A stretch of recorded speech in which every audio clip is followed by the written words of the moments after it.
வணக்கம் நண்பர்களே. இன்றைக்கி ஒரு குட்டி ஸ்டோரி பார்க்கலாமா? ஒருவரை ஒருவர் குறை கூறுவது தவறு.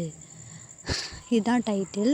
ஒரு ஊரில் 2 நண்பர்கள் இருந்தாங்க. அதில் ஒருத்தர் சலவை தொழிலாளி, இன்னொருத்தவங்க குயவர், இந்த மண்பானம்லாம் செய்கிற தொழிலாளி.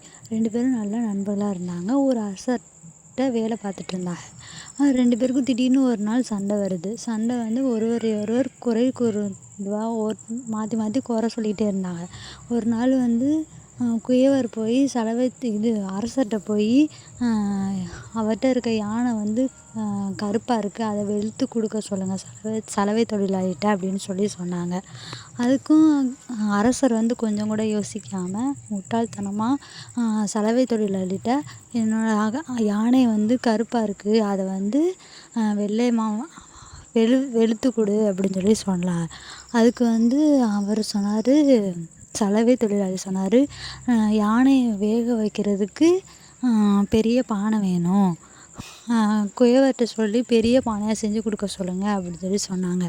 அரசரும் குயவர்கிட்ட போய் யானையை வேக வைக்க பெரிய பானை வேணும் அப்படின்னு சொன்னாங்க. அதுக்கு குயவர் திருன்னு முழிச்சாராம். அப்போ தான் யோசிச்சாராம், அவங்க மேலே நம்ம குறை சொல்லக்கூடாது அப்படின்னு சொல்லிட்டு அதுலேருந்து நான் திருத்திட்டு 2 பேரும் நண்பர்கள் ஆயிக்குவோம் அப்படின்னு சொல்லி 2 பேரும் ஃப்ரெண்ட்ஸ் ஆகிட்டாங்க. இதுலேருந்து என்ன தெரியுதுன்னா, ஒருவர் குறை கூறுவது இல்லாமல் தானே 2 பேரும் மகிழ்ச்சியாக இருந்தாங்களாம்.